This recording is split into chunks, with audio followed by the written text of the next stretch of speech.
સ્વામી વિવેકાનંદ જન્મ જયંતિના અવસરે સુરતના દયાળજીબાગ ખાતે યોજાયો કાર્યક્રમ શહેર ભાજપ સંગઠન અને સુરત મહાનગરપાલિકા દ્વારા વિવેકાનંદજીની પ્રતિમાને શ્રદ્ધાંજલિ સહવંદના કાર્યક્રમ યોજાયો. આ કાર્યક્રમમાં ગૃહ રાજ્યમંત્રી હર્ષ સંઘવી ઉપસ્થિત રહ્યા હતા. સ્વામી વિવેકા જન્મ જયંતિ અવસરે સુરતના દયાળજીબાગ ખાતેથી યોજાયો કાર્યક્રમ સુરત શહેર ભાજપ સંગઠન અને સુરત મહાનગરપાલિકા દ્વારા વિવેકાનંદજીની પ્રતિમાને શ્રદ્ધાંજલિ સહવંદના કાર્યક્રમ યોજાયો. આ કાર્યક્રમમાં ગૃહ રાજ્યમંત્રી હર્ષ સંઘવી ઉપસ્થિત રહ્યા.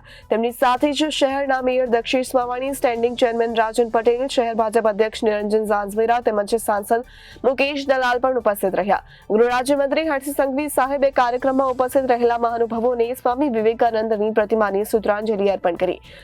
ગૃહ રાજ્યમંત્રી હર્ષ સંઘવીએ યુવાનોને યુવા દિવસની શુભકામના પાઠવી. ગૃહ રાજ્યમંત્રી હર્ષ સંઘવીએ યુવાનો માટે સંદેશ આપ્યો. વડાપ્રધાન નરેન્દ્ર મોદીએ આજના દિવસે નવી દિલ્હી ખાતે યુવાનો માટે મોટું પ્લેટફોર્મ પણ આપ્યું છે. આ પ્લેટફોર્મના માધ્યમથી યુવાનોની રાજનીતિની ફિલ્ડ કે પછી અન્ય કોઈ ફિલ્ડમાં પણ રબડતા પ્રાપ્ત થશે. સ્વામી વિવેકાનંદજીના જીવનમાંથી અને તેમના અનેક વાતોમાંથી દેશના લાખો કરોડો યુવાનોએ જીવનમાં વિચાર્યું હોય તે મહેનતથી પ્રાપ્ત કર્યું છે.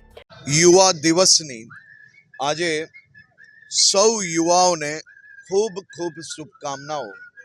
આજે સ્વામી વિવેકાનંદજીની જન્મ જયંતિ નિમિત્તે દેશભરમાં આજનો દિવસ એ યુવા દિવસ તરીકે ઉજવાઈ રહ્યો છે.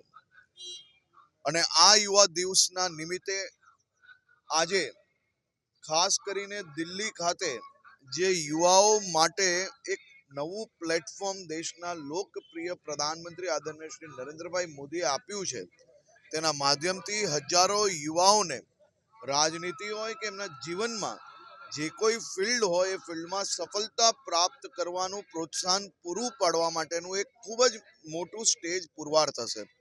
સ્વામી વિવેકાનંદજીને વંદન નમન અને એમના જીવનમાંથી અને એમની અનેક વાતોમાંથી અને ખાસ કરીને એમના વિચારો થકી આ દેશના લાખો કરોડો યુવાઓએ જે જીવનમાં વિચાર્યું હોય એ મહેનતથી પ્રાપ્ત કર્યું છે.